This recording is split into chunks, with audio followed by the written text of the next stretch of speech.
Kak Sarifah boleh mungkin cerita soal perannya di film Cerita Lila ini? Di film Cerita Lila ini saya berperan sebagai Rahma. Rahma ini adalah seorang ibu dengan satu orang anak dan untuk cerita kelanjutannya dia akan menjadi apa nanti nonton aja, harus nonton karena filmnya sangat emosional, sangat mengangkat tentang sisi lain dari seorang single mother, bagaimana gitu. Terus ya filmnya aku excited juga karena aku baru pertama kali bekerja sama dengan Mas Budi juga Mas Abi. Ketika ditawarin sebelumnya udah nonton atau baca bukunya dulu mungkin soal cerita ini? Buku dari Mbak Sarah iya, tapi karena kebutuhan film jadi karakternya sendiri banyak dimodifikasi. Oh, oke. Tapi secara garis besar si Rama ini seperti apa? Apakah dia yang tough banget kah? Atau justru dia mungkin ada sedikit melo-melonya? Kalau menurut aku dia punya tough sendiri, tapi sebenarnya basicnya dia perempuan yang apa ya, bisa dibilang rapuh. Iya, rapuh. Yang tadi aku bilang dia rapuh, dia bukan perempuan yang sangat kuat gitu yang bisa jalan dengan sendiri. Mungkin awalnya dia berpikir dia bisa, tapi di tengah jalan dia menyadari kalau kesendiriannya itu ternyata berat buat dia gitu. Ketika tawarin karakter Rama ini, kesan pertama Kak Sarifah gimana? Kesan pertama, oke. Menarik, sangat menarik. Maksudnya kalau buat aku kayak aku selalu mengambil film yang kira-kira aku bisa mengambil sesuatu dari ini. Terus udah gitu aku melihat kayak ceritanya menarik karena aku menjadi seorang ibu dengan satu anak dengan kerapuhannya dia. Terus salah satunya aku bisa harus belajar menjahit. Itu menarik buat aku jadi. Tapi menjahitnya otomatis sama manual? Enggak, yang zaman apa mesin jahit zaman dulu gitu. Oh, yang pas digenjot? Iya, yang di apa ya genjot dari video itu susah seru sih, susah. Masih workshop atau udah selesai? Udah selesai. Okay. Udah selesai, nanti kita udah mau syuting kemarin lagi. Kak Sarifah kan bisa terkenal kalau di film horor kan ada seremnya, kemudian lebih ke thriller-thrillernya. Pokoknya bagian-bagian yang serem-serem di sini apakah masih itu atau justru lebih emosional di sini? Tidak, kamu nonton aja. Aku nggak mau ngomong banyak. Nonton aja ya. Berarti sekarang lebih mengulik emosinya. Ya, lebih mengulik emosi, tapi memang maksudnya tetap harus ada ya tampilan tertentu lah ya gitu, maksudnya untuk bisa mendapatkan karakter Rahma ini, tapi emosionalnya juga sangat biasa. Apa sih yang menjadi daya tarik dari cerita ini buat Kak Sarifah?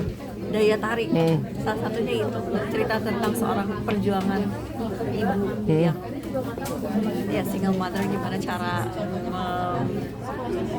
bertahan hidup di tengah kerasnya hidup ini. Cuman dengan banyaknya film horor yang udah Kak Sarifah bintangi yang diterima, setiap menerima film horor baru lagi, apa sih yang pertimbangan buat Kak Sarifah? Pertimbangannya kalau buat aku jujur, kalau misalnya dulu aku selalu kayak kenapa sih aku selalu ditawarkan horor. Tapi karena aku banyak tawarannya horor, jadi aku udah kayak ngikutin aja. Mungkin aku berpikir positif, rezeki aku mungkin di sini. Rezeki aku di sini. Terus aku ngeliat ceritanya, aku suka karena cerita tentang seorang ibu. Jadi ya salah satunya itu karena cerita tentang seorang ibu. Berarti setiap tahun tuh tawaran horor tuh akan selalu ada ya, Kak? Ya, dengan genre-genre yang beragam sih horornya, ada thriller mungkin ada. Ya, horor kan macam-macam ya, maksudnya nggak hanya horor, kok ada horor genre dengan sub genrenya. Iya. Ya. Nah, buat seorang Kak Sarifah, jenis horor apa yang cukup lumayan menantang sama yang diperankan, yang thriller kah, yang mungkin drama? Salah satunya drama dan action kalau buat aku, karena kalau drama ya lebih ke dalam ya, lebih ke dalam, terus kayak harus terkuras gitu, nggak cuma fisik tapi mentally juga. Terus kalau action, aku selalu suka action karena seru aja kalau buat aku gitu. Karena biasanya kalau misalnya horror action itu kan pasti kita ada workshop actionnya gitu. Di situ tuh kayak aku bisa ikutan sekalian berlatih action gitu. Itu dia. Tapi berarti udah melalui rasa lelah di labelin sebagai artis horor dong, Kak? Artis horor. Karena kan udah dapet label ratu horor malah kan. Kalau ratu horor aku nggak mau ya, punten banget. Aku nggak mau jadi ratu horor. Tapi maksudnya aktris yang memerankan film horor, iya. Tapi aku punten banget. Apa yang kenapa bebankah dari di labelin seperti itu? aku ya ternyata kalau balik lagi ditanya itu deep down in my heart ya, dalam hati kecil aku ya aku pengen explore kemampuan acting aku. Semoga kedepannya makin banyak genre yang bisa ditawarkan. Tapi kan Rumah Darah kan nempel banget sama Kak Sarifah. Berarti akan selama ini banyak yang nawarin mirip-mirip seperti itu Kak? Atau mulai beragam sekarang? Kalau slasher, mungkin aku nggak tahu ya. Di Indonesia sendiri kalau aku ikutin belum ada film yang berani untuk bikin film slasher lagi kayak Rumah Darah gitu. I don't know why. Mungkin seribet itu dan sesadis itu mungkin takut juga kayak belum bisa diterima di masyarakat Indonesia. Aku juga nggak tahu pertimbangannya apa. Jadi yang ditawarkan ke aku untuk sadisnya sampai segitu belum ada sih, belum ada. Kita lebih banyak horor yang spiritual, horor drama, horor action. Aku pernah juga yang warni. Kalau misalkan bisa diperbandingkan setiap tawaran tuh di setiap tahun tuh tawaran drama dan horor tuh berapa banding berapa misalkan? Horor di 80%. Dan apakah langsung diterima semuanya Kak? Enggak semuanya. Ada yang beberapa yang kalau aku rasa memang nggak cocok sama aku yang nggak dipaksain. Dari perannya kah atau mungkin dari pengulangan mungkin sama mirip sebelumnya atau mungkin ceritanya? Iya, dan mungkin ya karakternya menurut aku mirip-mirip dengan yang sebelumnya udah pernah aku jalanin. Terus aku pas baca kayaknya nggak bisa ada yang aku explore lagi gitu untuk si karakter ini. Kak penasaran deh, pernah nggak sih ada di momen dimana nggak mau nerima horor deh karena udah di-stigmain banget gitu, jadinya nolak-nolakin gitu atau nahan-nahan dulu? Aku nggak tahu ya ke depannya ya, mungkin itu karena akan terjadi ya. Oh, baru akan terjadi. Mungkin itu akan terjadi dengan pertimbangan ya. Menurut aku beberapa kali memerankan film horor tuh kayak mengambil fisik dan mental untuk lebih capek aku ngerasanya daripada berperan dalam film drama gitu.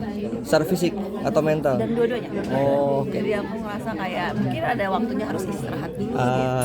Kalau boleh di sharing, kira-kira sebenarnya selama ini dengan banyak film horor yang diperankan sama Kak Sarifah, ada nggak sih atau kenikmatan apa sih selama syuting film horor yang bisa di sharing? Apa gimana? Kenikmatan syuting film horor. Kenikmatan syuting film horor bisa menakut-nakuti. Karena pada dasarnya sebenarnya aku orangnya penakut, tapi penakutnya itu penakut dalam hal aku penakut sama hal-hal yang mistis gitu ya. Aku tuh penakut, terus saat di film horor aku bisa menakut-nakuti karena ada kepuasannya. Ternyata aku bisa. Sampai sekarang masih takut? Masih, tapi lebih better, so much better daripada dulu. Kalau sekarang mungkin karena sering memerankan film horor, jadi kayak ya. Dulu gimana? Maksudnya dulu tuh nggak berani kemana-mana sendirian atau nonton film horor aja nggak sama sekali? Nggak berani tidur sendiri. Tapi sekarang udah berani. Terus kalau nonton film horor lebih banyak tutup mata sambil nanya-nanya gitu. Karena takut kagetnya. Tapi kalau sekarang better banget, udah bisa tidur, maksudnya udah berani tidur sendiri, ngapain sendiri udah berani. Terus ya udah. Untuk nonton film horor ya kadang-kadang masih lapar. Kak, tanya Kak, sebelum syuting di Citra ini ada persiapan mungkin fisik selain tadi belajar ngejahit, ada apa perubahan fisik yang harus dilakukan, mungkin rambut atau wajah? Kita sempat ada workshop latihan fisik action karena ada adegan yang memang membutuhkan olah tubuh ya. Di sini. Terus itu kita sempat ada latihan, tapi alhamdulillah lancar sih. Maksudnya nggak yang Download Tribun X sekarang, menghadirkan lokal menjadi Indonesia.